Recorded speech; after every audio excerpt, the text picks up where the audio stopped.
Welcome to Shalom International Ministries. We are glad to have you today. Get ready to celebrate with us. Tag your family and friends as we wait for God's presence. Wherever you are around the world, you are welcome to join us.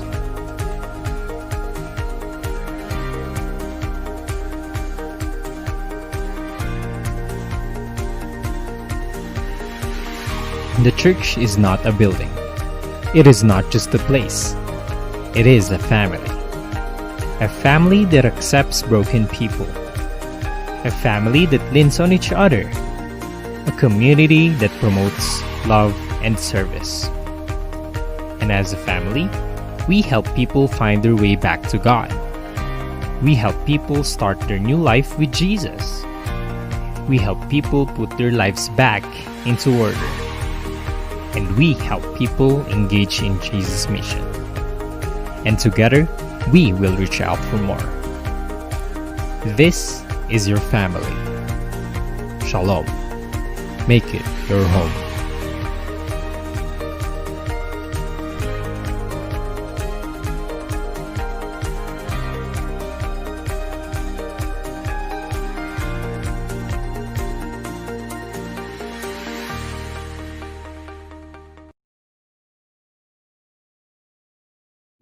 Ayan, good morning Kashalom. Ito na naman ang ating Simba Life for today. And alam kong handa na kayo na makisama sa amin to worship the Lord. Amen!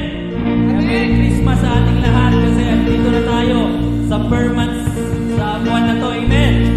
Kaya tawagin ang pamilya at makisama sa amin para magsamba sa Panginoong Isus. Amen! Kaya tawagin mo na, isingin mo na ang iyong kasama sa bahay at mag-join na sa amin. Come on, give the praise. Hallelujah.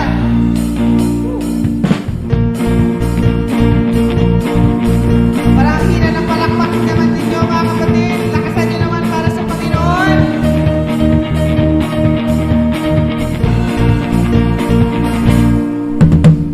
You are at home in my heart.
just one thing we ask from this moment, that your Holy Spirit fill this place, fill each families, fill each houses, Lord, that we continue, Father, to feel your presence. Father, today, sa mga bahay po sa oras na ito, if there are families, oh God, mothers, fathers, and children who's in need, Father, of your healing, we pray for healing, oh God. We pray, Father, for your Holy Spirit, for peace, for love to come upon each families right now. Hallelujah. Lord, we ask your Holy Spirit. Oh, church, come on, just ask the Holy Spirit to fall upon you now. Holy Spirit, fall. Oh, all it takes is one moment. Yes, Lord. And just one touch from you. You say, I put aside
Magandang buhay sa ating lahat, sa lahat po ng mga nanonood.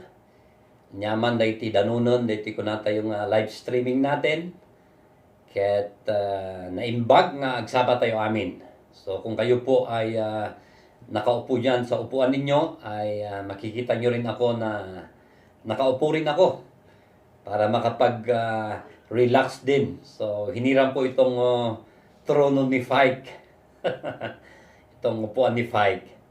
Okay, so ngayong buwan na po ay ito yung ating first Sunday of the month. Burr month na natin ngayon, na September 6. Kaya't bilis ng buwan. Ilang buwan na talagang pang 2021 na kagad tayo. At nito pong nakalipas na linggo ay yun po yung ating sectional missions convention natin. Nag-speak si Pastor Sam, missionary natin sa Cambodia. Nandun siya sa Cambodia. Si Pastora Prissy na missionary natin sa Albania. At sa China naman na kararating umuwi na dito sa Pilipinas, si Pastora Banji Balanggiwad ay talagang nag-testify sila kung ano yung mga ginagawa nila doon sa ibang bansa. At may passion sila na yung puso talaga nila maging missionary sa ibang bansa. Kaya isama po natin din sa ating panalangin. Amen po ba? Okay? At nitong kahapon lang natapos na yung from Thursday, Friday, Saturday, yung campus Leaders Revolution natin. Libre yung taxi, libre yung hotel, wala ka nang ginastos pa doon. Nandyan na lang tayo sa ating mga bahay na nakinig. First time na digital platform yung ginawa po natin. At least talagang yung iba marami naman na nakipag-cooperate bawat isa sa atin. So kahit ganitong pandemic man o may problema about sa ganitong situation, ay hindi pa rin na-postpone itong event. Mga leaders natin ay ito pa rin yung way para matuloy pa rin yung Campus Leaders Revolution natin. Okay, so gusto ko namang batiin ng ating mga birthday celebrants nitong buwan ng September.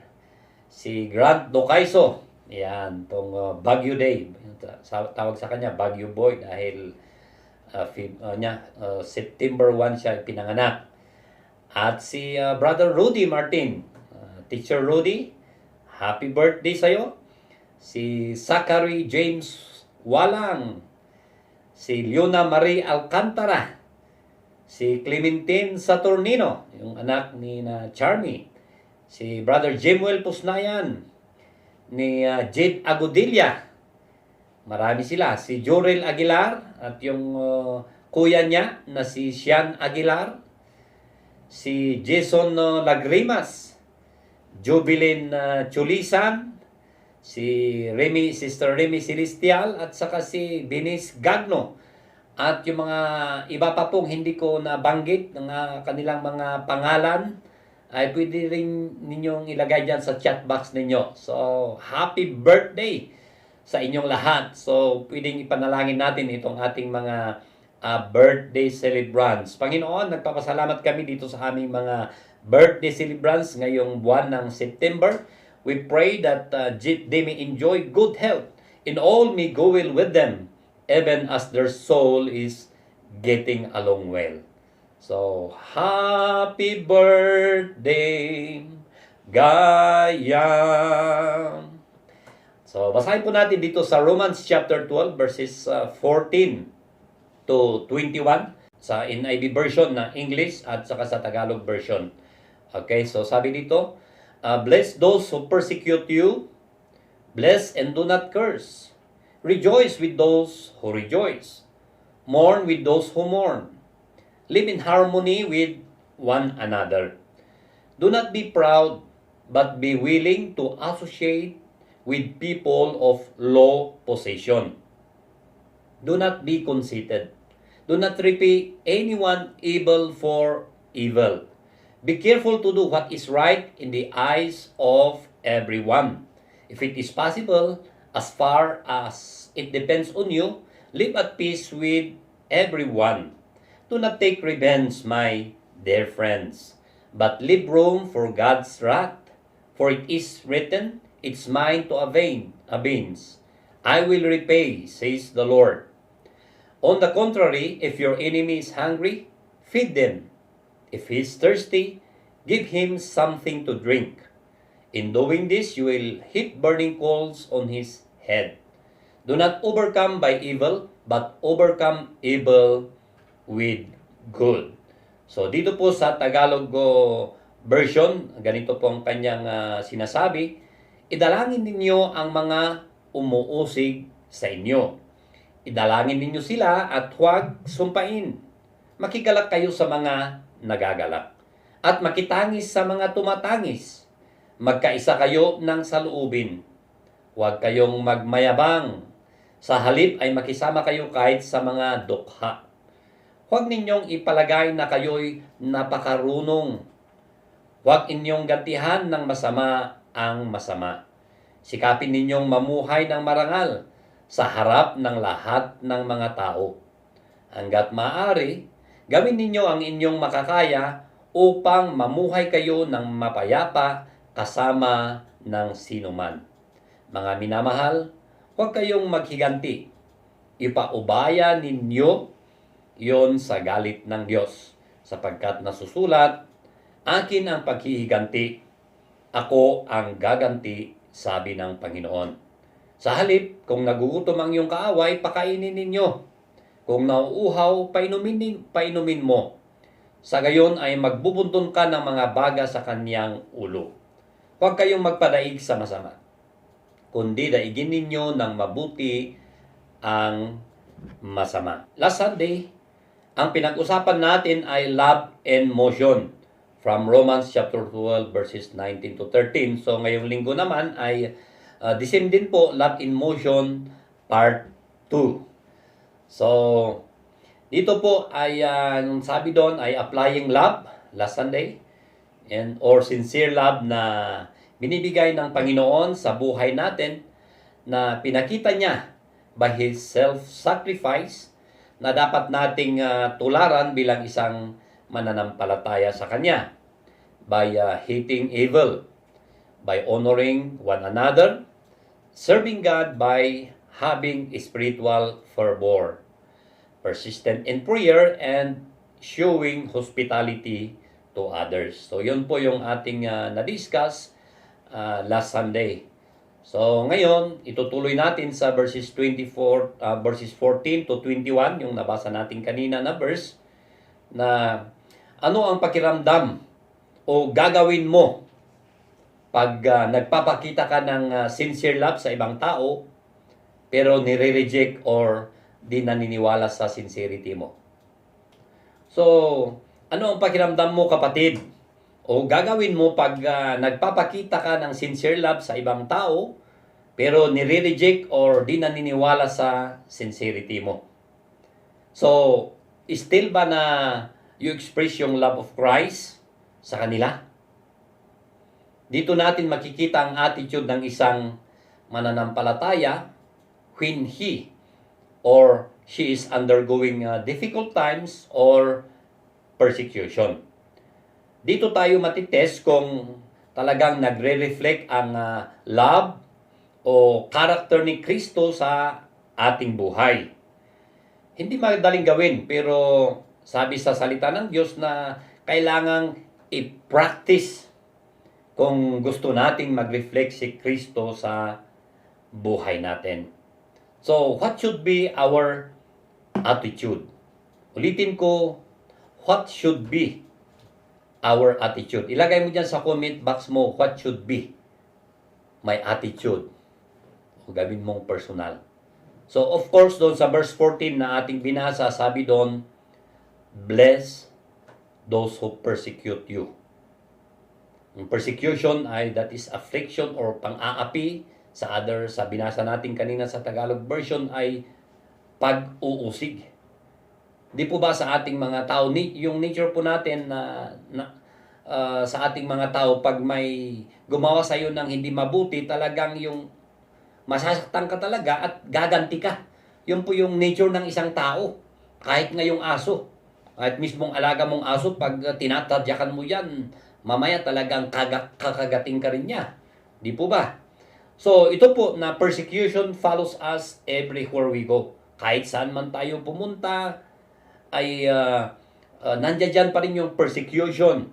Lalo na kapag tayo ay namumuhay ng godly life. Ulitin ko, persecution follows us everywhere we go. Lalo na kapag tayo ay namumuhay ng godly life. Tinadyusan nga panagbiag. Sabi nga dito sa 2 Timothy chapter 3 verse 12 na, in fact, everyone who wants to live a godly life in Christ Jesus will be persecuted. Ulitin ko itong sinabi ni Apostol Pablo. In fact, everyone who wants to live a godly life in Christ Jesus will be persecuted. Kaya kung ikaw ay namumuhay kay Kristo, expect mo na magkakaroon at makaka-experience ka ng persecution sa buhay mo. Kaya ang isang Kristiyano, hindi po bed of roses yan. So lahat po tayo, kung tayo ay anak ng Diyos, Kristiyano, ay makaka-experience tayo ng persecution po sa buhay natin. So, how do we respond? Yung bless, do not curse. Han tayo kumang adamang i-bless tayo kumaida, han tayo nga mang ilunod. So alam po natin yung sumpa ay to wish evil upon someone.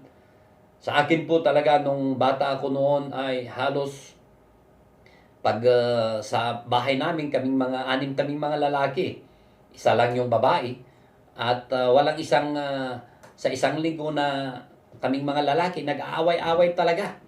Pati yung mga kuya ko, inaaway ko rin. Kaya adadagi ay pa nag-aapa. And dumakit, adadi ay may bagbak, hindi nga, di ka pa lang matay. No? Sinasabi ko sa kuya ko. Minsan sa school naman, nakikipag-away ako. Ganon din ang sinasabi ko sa mga tao. Kaya parang dala-dala ko yun na pag may nagpasakit sa akin, yung palang kinag-curse mo, maigalis ka kuma. Ado di ay mga lumalabas sa bibig na hindi maganda. So ngayong tayo na po ay naging Kristiyano, ay ang makita natin ang turo ng ating Panginoon Kristo, tinuturo rin ni Apostol Pablo, kung sino man ang mga taong nagpe-persecute sa atin, i-bless natin sila. Kakaiba na itong katuruan ng Kristiyano talaga. Baliktad na hindi sabihin na patayin mo rin sila, gumanti ka, hindi. Kundi talagang masakit man yung ginawa sa atin. Siguro sa inyo, nakaka-relate din kayo sa mga taong gumawa ng hindi mabuti sa inyo. Normal lang na masaktan tayo dahil may emotion tayo. Pero ang sabi ng Panginoon na hindi natin i-pray na sila ay mamatay, kundi talagang ada ko mga i-bless tayo pa isuda. Dahil kung hindi sila karapat, dapat din sa blessing na yon, babalik din sa atin yung blessing. Amen po ba? Amen. So ito pong word na bless ay 2 times po na in-emphasize ito, na inulit yung word na bless. So as believers, we will be facing persecutions or temptations in life, but we should respond by blessing the people persecuting us. So yan sana ang dapat gawin natin. Alam ko na hindi madali ito. Masakit talaga, nasasaktan din tayo dahil may emotion nga tayo, pero ngayong Kristiyano na tayo, ay talagang i-bless natin sila. Sabi ko nga noon, nung kabataan ko rin, na kahit malalaking tao, kahit yung mga matatanda noon, ako kasi yung laro ko noon, yung pool, hindi billiard noon, ay nasa bakuran lang namin noon, kapitbahay, naglalaro kami. At meron yung parang kantsawan pa, at meron yung time na matandang nagsalita sa akin na talagang masakit. Kaya sabi ko, nag-iisip ako na ano kayong gagawin ko dito sa tao. So yun na lang, naisip ako na susuntukin ko na lang yung tao. Kaya tinimingan ko, kala ko ma-knock-out ko siya. Nasantok ko naman sa panga, pero hindi na knock-out. So sabi ko, ang ginawa ko na doon, tumakbo na kaagad ako. At ito po, na bilang mga Kristiyano na hindi po yun ang gawin natin. Na kung ano man yung ginawa nila sa atin, masakit man yan, pero ang dapat gawin pala natin sa kanila, i-pray natin, i-bless pa natin sila. Kung hindi po karapat-dapat sa kanila yung blessing, ay babalik din po sa atin.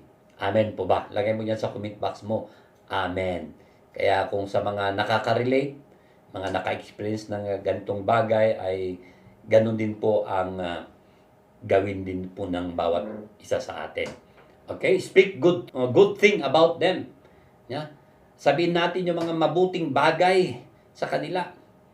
Hindi yung talagang tignan mo na kung ano ba yung mga masasamang nagawa niya, pero yung kung ano pa yung mabuti bang bagay na nagawa niya.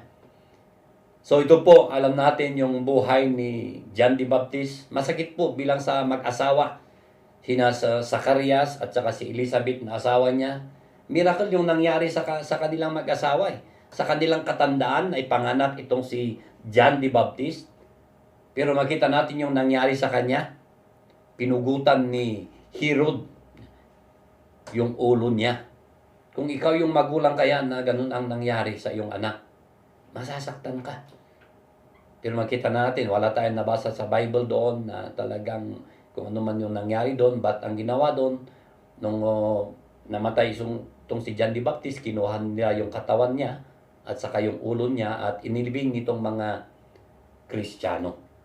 Hindi lang yun, si James na kapatid ni John the Beloved, doon sa chapter 12 ng Book of Acts, pinatay din ng isang Herod din sa pamamagitan ng tabak. At masakit kung ikaw mismo, kapatid mo, yung ganong ginawa sa kanya, isa pang apostol, at pati yung mga buong pamilya doon ay simpre maghihinagpis din bawat pamilya. At ito po na makita natin, nilibing din itong si James.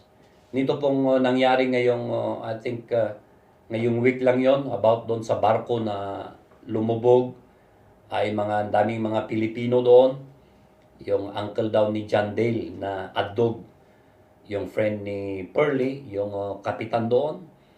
At makita natin, hinahanap pa nila at ilan lang yung mga survivors na nahanapan nila.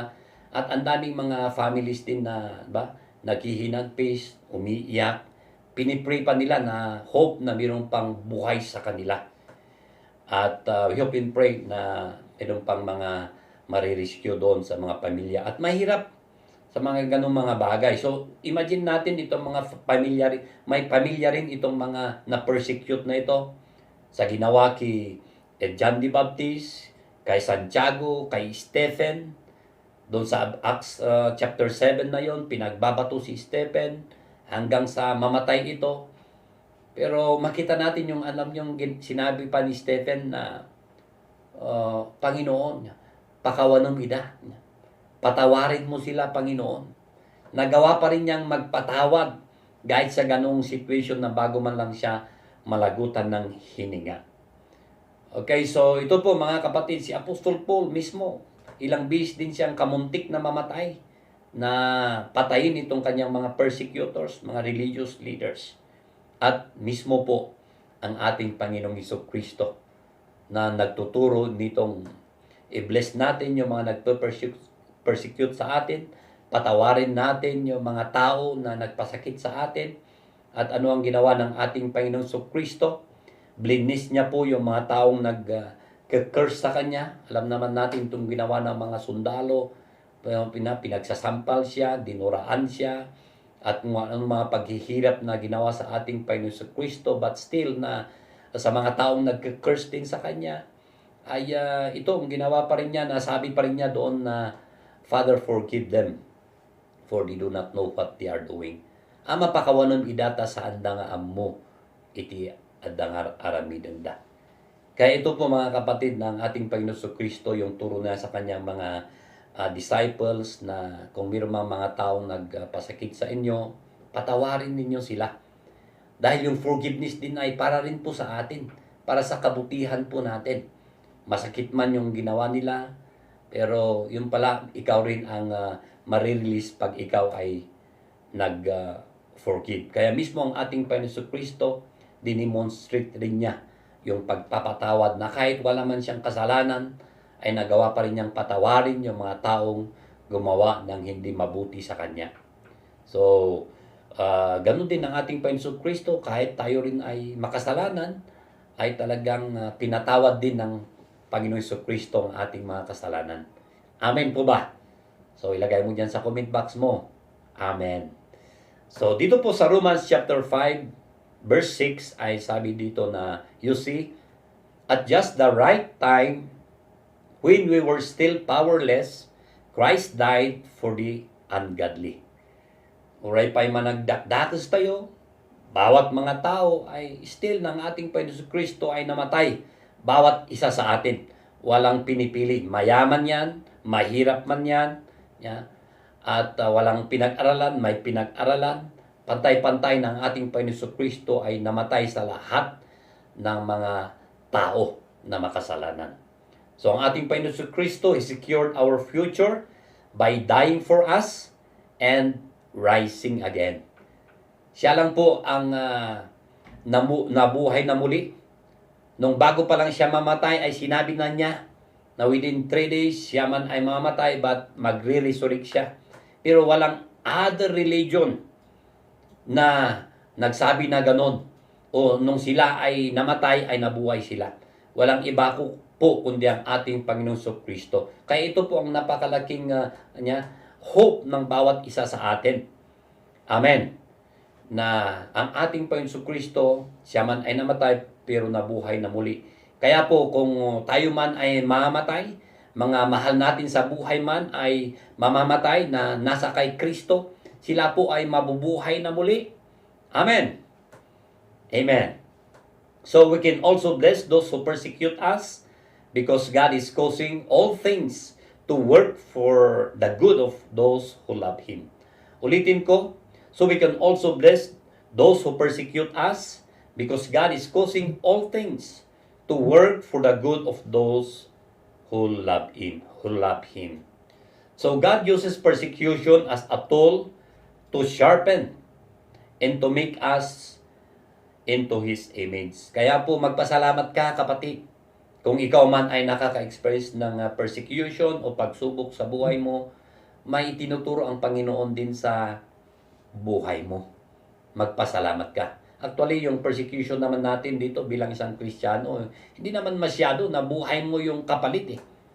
Yung salita lang ang maririnig natin. Halimbawa, sa kapamilya mo, pwedeng sabihin nila, bakit nagbago ka ng iyong relihiyon? Huwag kang ma-discourage. Dahil ang pamilya mo pa, kung wala pa kay Kristo talagang, alam nila relihiyon ang magliligtas sa kanila, ipanalangin mo para sila rin po ay makakilala sa Panginoon. Amen. Huwag kang tatalikod o parang bitawan mo na yung pananampalataya mo. Kapit ka pa rin sa Panginoon. Okay? So sabi ko nga dito na God uses persecution as a tool to sharpen and to make us into His image. Romans chapter 8 verse 29 sabi po dito na for those God foreknew, He also predestined to be conformed to the image of His Son, that He might be the firstborn among many brothers and sisters. Kaya kahit may persecution at persecutors sa buhay natin, hindi nila tayo masisira or mapapatigil sa ginagawa natin dahil ang Panginoon ang may final say sa mundong ito. Ulitin ko, kahit may persecution at persecutors sa buhay natin, hindi nila tayo masisira or mapapatigil sa ginagawa natin dahil ang Panginoon ang may final say sa mundong ito. Si Apostol Pablo nga talagang sinusundan siya na itong mga religious leaders. Meron pa nga talagang nag-ayuno na halos 40 katao. Sabi nila, hindi sila kakain hanggat hindi nila mapatay itong si Apostol Pablo. Nag-ayuno talaga sila eh. At talagang nagplano sila, kinausap nila yung mga religious leaders. Sabi nila, hingin nyo sa centurion na ganito na parang siyasatin namin pero gagawa kami ng ambush. Pero butit nalaman nung pamangkin ni Apostol Pablo at sinabi kay Apostol Pablo at yun nga, yung kapitan gumawa ng paraan para hindi patayin itong si Apostol Pablo na ito. Kaya talagang ang daming gustong sirain yung buhay niya pero hindi pa niya oras. At alam naman natin na namatay siya para sa ating Panginoon. So, anong say mo? Let us keep on blessing others. Ilagay mo dyan sa comment box mo, I will keep on blessing others. Kaya kahit ano man yung ginawa sa'yo nung taong yan, kung sino man siya, ay i-bless mo pa rin siya. Kung hindi man siya karapat-dapat sa blessing na yan, babalik sa iyo ang blessing. Amen. So dito din po sa verse 15, sabi daw na sympathize in both their joys and sorrows. Makiramay. Nito pong Thursday ay namatay yung nanay ni Arnold, si Charmaine at saka si Dominic Villa. Nitong Thursday lang. At namatay yung nanay nila at nung Thursday mismo sa hapon ay na-cremate. Kaya ito po na talaga makisimpatya tayo sa mga taong nawalan ng mahal sa buhay, namatay at salamat naman sa Panginoon na bago man siya mamatay ay si Sister Susan ang may seal sa nanay nila na yon, pati si Charmaine ay at least kinausap niya yung nanay nila na ito na at least muli na pinatanggap sa Panginoon at pinarestore yung kung ano pa yung relasyon sa Panginoon kung may doubt. At pinaplano nga kasi nung sabi daw nung Thursday ay every Thursday kasi nagmi-meeting kami sa church at sinabi ni Sister Susan, punta kayo sa afternoon after ng primary meeting namin at ipapanalangin ko raw. So yun ang sabi ni Sister Susan, isusurprise daw na sa akin na sasabihin niya na ipapanalangin ko. Pero yung araw pala na yun ay doon namatay itong nanay nila. So makiramay tayo sa mga namatayan. So ganun talaga ang buhay. Sabi natin na malungkot man tayo, pero ang maganda doon, may comfort pa rin sa atin na kahit sila man ay mamatay, kung kasama ang Panginoon, tinanggap nila ang Panginoon, ay nandiyon pa rin yung joy. Amen. Okay, so ano pa, hindi lang sa makiramay tayo, makisimpatya sa mga namatayan, o kung yung mga may sakit, at yung nga sa prayer meeting na ginagawa natin, sinasama natin sa prayer natin yung mga nagkakasakit. Nung the other month, na-opera si Sister Laarni, ngayong buwan din ata, na-opera rin si Sister Sharon Aguilar, yung cell ni Sister Maria Raso, yung mga team nila. So, naoperahan sa Pines at nakalabas naman. At we'll pray sa kanilang mga babayaran din doon sa kanilang mga responsibilities. Ano pa? Yung makisimpatya rin tayo sa mga may promotion at may achievement na mga kapatiran natin. Makipagragsak tayo kadagiti agragsak. Makipagsangit tayo kadagiti agsangit. Makipagladingit tayo kadagiti agladladingit. So nito pong last 2 Sundays nung nakaraan ay yung cell ni Sister Sally, Sister Jeannie Ganipak ay bumili ng kanyang brand new na Rush na Toyota. At dinidikit ko nung linggo after yung service at wow, brand new. Inumpisaan ni Seal Leader, yun sumunod si Seal member na mayroong sasakyan. Kaya ako'y natutuwa na kahit wala man akong sasakyan, natutuwa ko, sabi ko, wow, talagang kailangan maghanap tayo ng mas malaking parking lot para kasya yung mga sasakyan natin pag karamihan na magkakaroon na ng sasakyan. Yung church po na pansamantalang ginagamit pa natin ay motorsiklo lang, puno na. Isang sasakyan lang ang pwedeng mag-park doon. How much more kung lahat na ay may sasakyan, wala tayong pagpaparkan. Kaya makipagsaya tayo sa mga taong mayroon na bless, nagkaroon ng achievement sa buhay nila, na-promote sa kanilang trabaho. So, God bless sa mga na-promote sa kanilang trabaho, na permanent sa kanilang trabaho. Wow!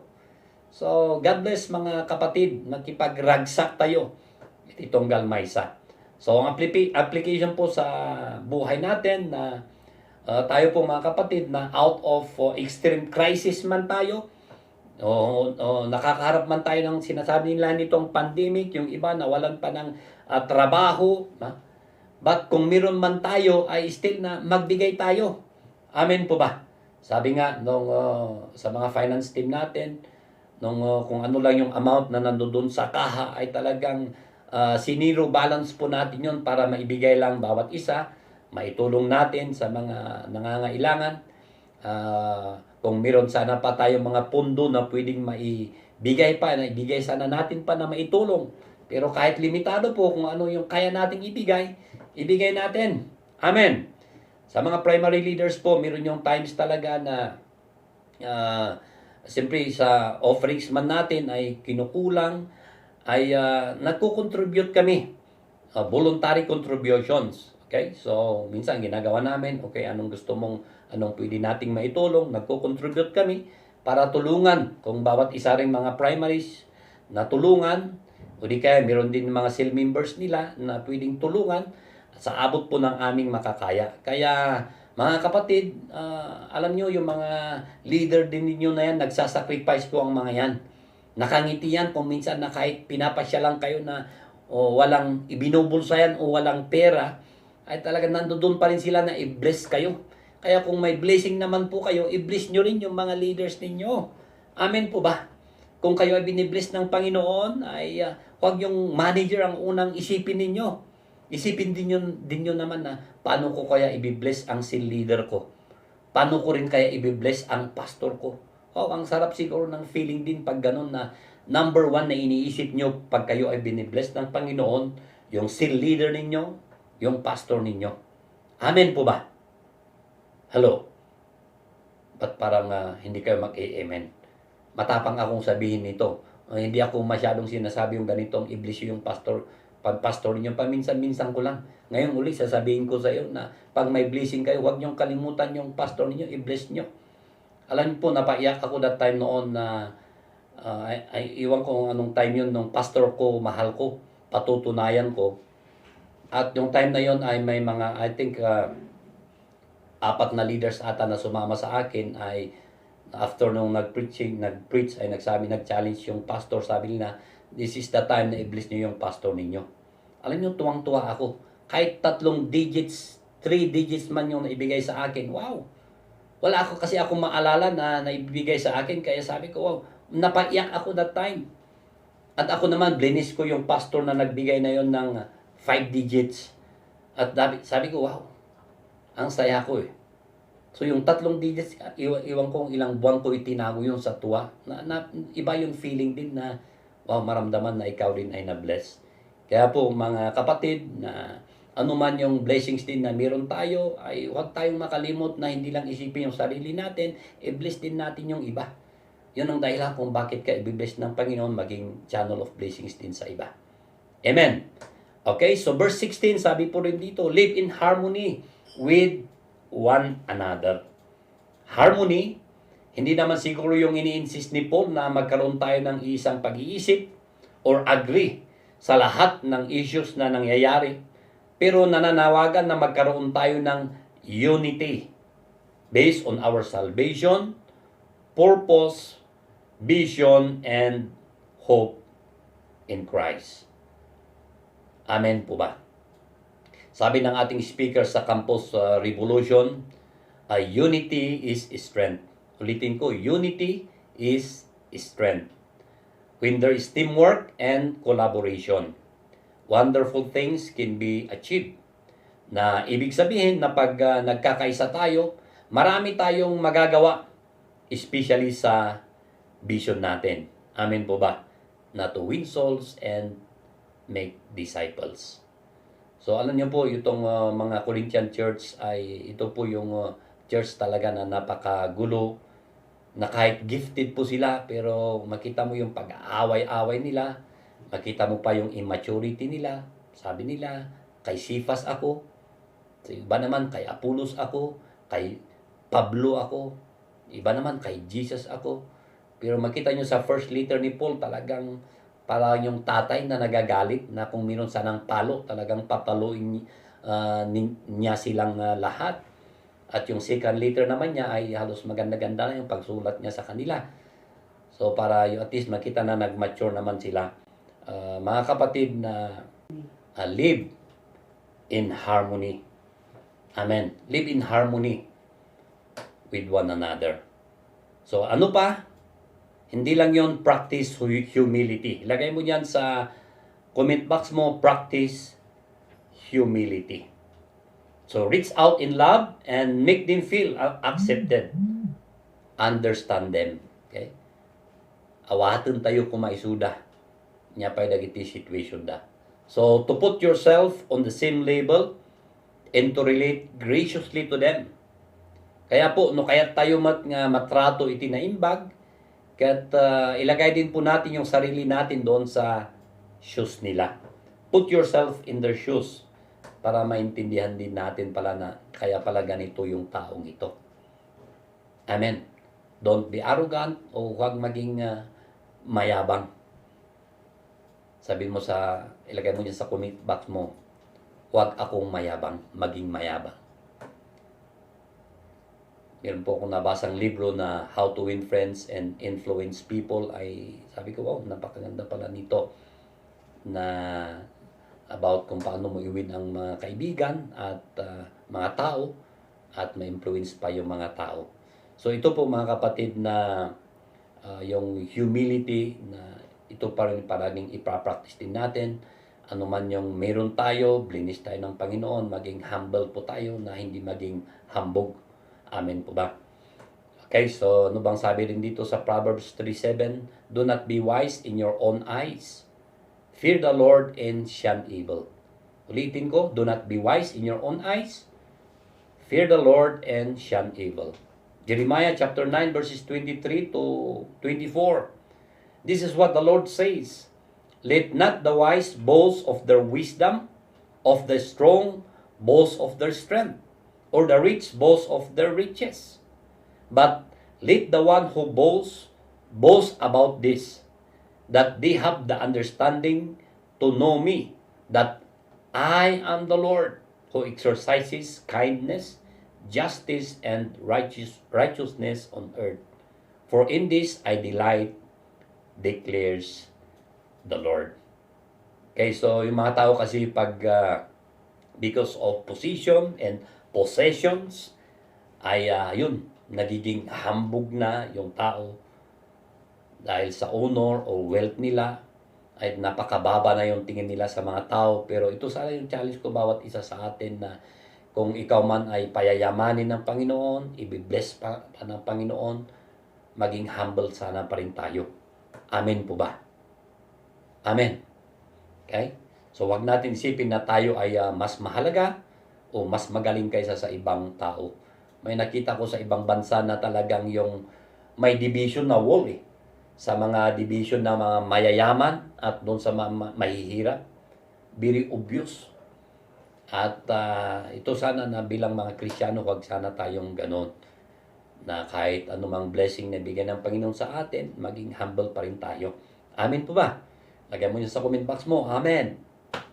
So, but ang attitude natin sana palagi na kahit na sa atin ang lahat is to be always humble and be a blessing to others. Ang ating Panginoong Kristo mismo doon sa Philippians chapter 2 na kahit siya man ay Diyos isuna kat nagpakumbaba pala inala na iti galad kas may nga adipan. So hindi lang yon doing right when you are wrong. Still na gawa ka pa rin ng mabuti kahit ikaw man ay ginawa ng masama o sinaktan. Repay evil with good. Hindi mo mga bayaran mo iti evil for evil o huwag gumanti ng batuti di ko nadagon po tayo sa Kristo nga binatuda ka iti bato kat batuom iti tinapay. Yun po ibig sabihin noon. Kung ginawang ka ng masama, ipakita mo sa kanya kabutihan. So do not react with your emotion. Think before reacting so that you can respond properly or right way. Karamihan sa makikita natin pag may nangyayaring mga conflict, instead na ito yung gumalaw o mag-isip, yung emotion. Kaya makikita nyo mga kapatid, yung tao na talagang emosyonal, yung galit na yung lumalabas dahil sa conflict. Ang taong galit, sabi nga nila, ay bingi. Kaya kahit anumang explanation mo sa tao na yun, kung yun ay galit, very yung emotion niya mataas, wala pa rin. Kaya mas magandang tumahimik ka na lang, pabayaan mo na lang na bababa pa yung emotion niya, saka palang kausapin kasi kung, ayan, anumang gawin mo, paliwanag, baka mag-aaway lang kayong dalawa. Hello? Sa mga primary meeting din po namin, mga leaders, ay baka sabihin nyo na mga santo kami. Hindi po, meron din po ba kaming mga conflicts, minsan mga misunderstanding, mga konting misunderstanding, pero ang kagandahan nun, at least nadidevelop din yung attitude, yung personality ng bawat isa, yung emotion ng bawat isa, at least mahahandle din. So maganda yung mga bagay-bagay na mga na-experience natin, na mga pangyayari, conflicts, ay para bawat isa sa atin ay mag-mature po tayo. Amen po ba? So our desire should be our enemies will know Jesus. So yan sana yung desire natin, na itong mga kaaway natin ay mas makilala pa nila ang Panginoon. Amen. Okay? So 1 Peter chapter 3 verse 8, sabi po dito, finally, all of you be like-minded, be sympathetic, love one another, be compassionate, and humble. Ulitin ko, sabi ni Apostol Peter dito, finally, all of you be like-minded, be sympathetic, love one another, be compassionate, and humble. So, give place for God's wrath. Yeah? Vengeance belongs to God. Di pa nang ibalas kat kukuha ni Apo Diyos dayta. Malala ko noon nung pinatay po yung tatay ni Brother Junard, kasi bina-Bible study po namin noon yung tatay nila. Kasama ko si Bumbuhinyo Pagaduan. Ay talagang nung time na yon ay 3 po sila noon na pinagtataga. At isa yung tatay ni Junard noon na pinatay. At mga bata pa sina Junard noon eh. At meron yung uncle nila ata na yung pastor noon na nagsalita na hanta yung agibalas. Ipaima tayo kani Apo Diyos. So kahit ano po nagawa ng mga tao, bayan natin ang Panginoon. Nakikita naman ng Panginoon ang mga nangyayari sa buhay-buhay natin. Mga injustice na nangyayari sa atin. So ito po na treat people with kindness. Amen. Treat people with kindness. Verse 18, sabi rin po dito na live in peace with all people as much as possible. Ngamnohan nga mabalin, han ko mga sika. Ulitin ko. Ngamnohan nga mabalin, han ko mga sika iti magapuan iti conflict, but sika kuma iti magapuan iti talna.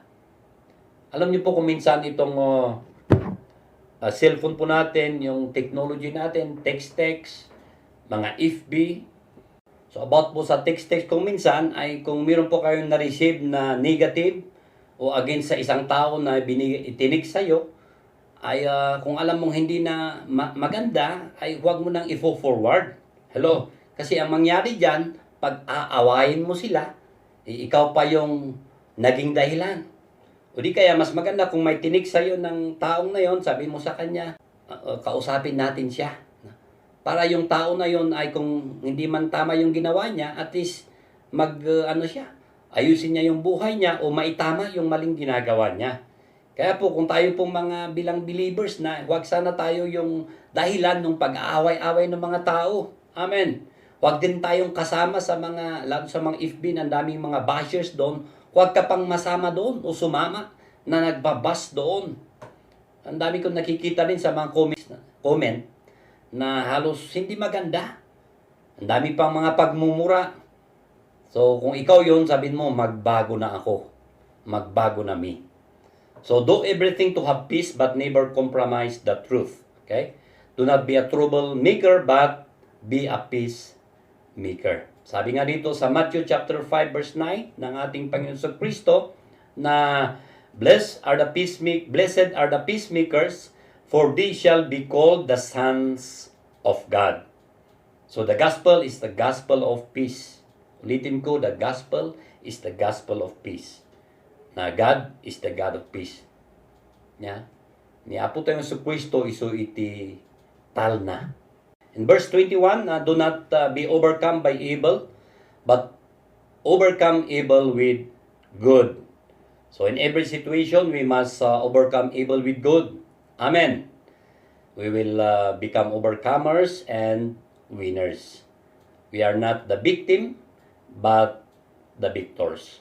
So, in conclusion, mga kapatid, as Christians, bilang mga mananampalataya, we do not hate our enemies, but love them with the love of the Lord. Ang attitude and actions natin ay dapat na re-reflect ang Panginoong Jesucristo. Amen. So, it requires a transformed mind na the more we study the Word of God, the more na makikita natin ang kagustuhan ng Panginoon kung paano tayo mamuhay in relation to others. That kailangan tayong mamuhay differently dito sa mundong ito. So we can all do this by the strength God provide to us. Marami tayo dito ibabagan ititulong itiapo. So let's keep our love in motion. Continue to strive to be at peace with everyone. Pag nating gantihan ang mga nagpe-persecute sa atin, kundi i-bless natin sila. Amen. And let's treat people equally. Tamang attitude lang at right response. So that wherever we are, we can always overcome evil with good. Amen po ba? Lagay mo dyan sa comment box mo. Amen. Tayo po ay manalangin. Panginoon, muli nagpapasalamat kami sa linggong ito, sa oras na ito, na ito pong yung salita ay palaging nagpapaalala bawat isa sa amin.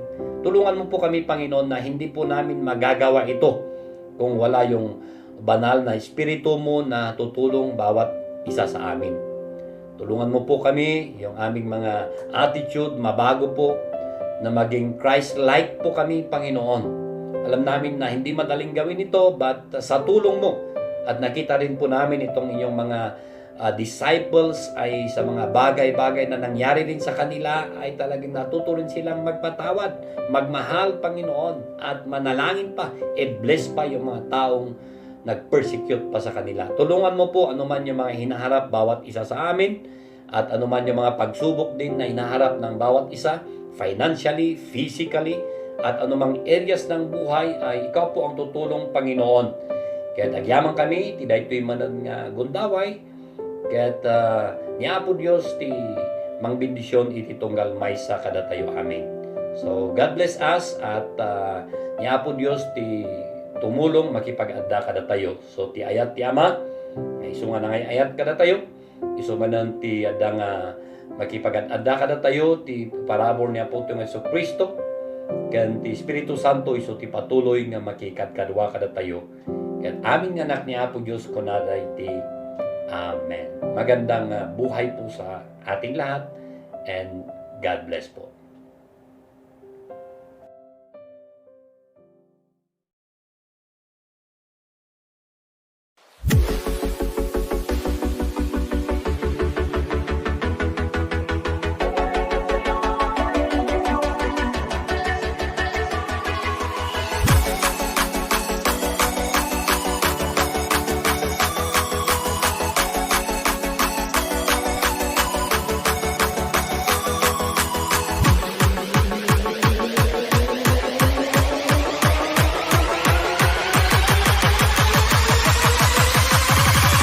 Let's just say I heard the truth.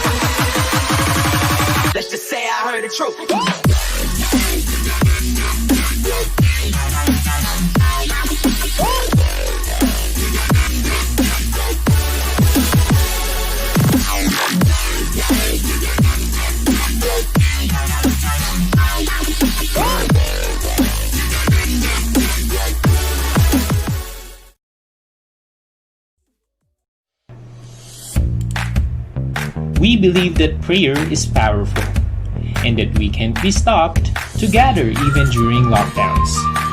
Join us in our virtual prayer gatherings every Wednesday at 8 p.m. Send a request to join our prayer group. Here are the steps to join. Go to our page, Shalom International Ministries. Click on More. Choose Groups. Click on Shalom Prayer Group. And click on Join Group. Wait for our confirmation, and you are ready to join us. See you there!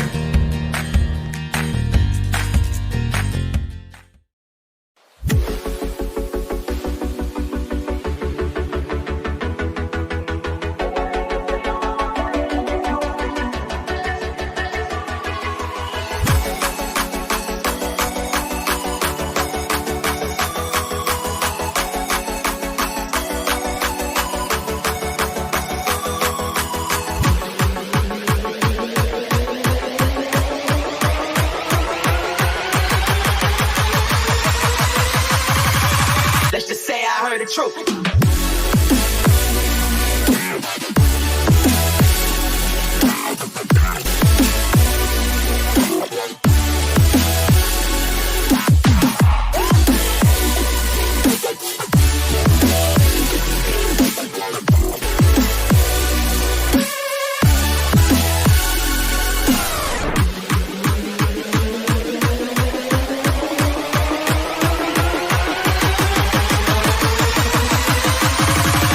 Let's just say I heard the truth.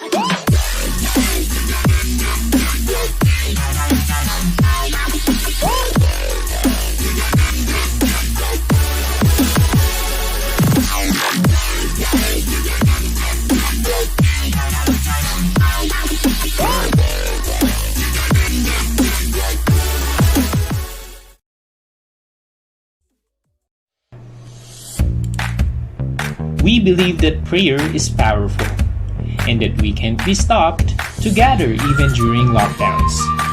Join us in our virtual prayer gatherings every Wednesday at 8 p.m. Send a request to join our prayer group. Here are the steps to join. Go to our page, Shalom International Ministries. Click on More. Choose Groups. Click on Shalom Prayer Group. And click on Join Group. Wait for our confirmation, and you are ready to join us. See you there!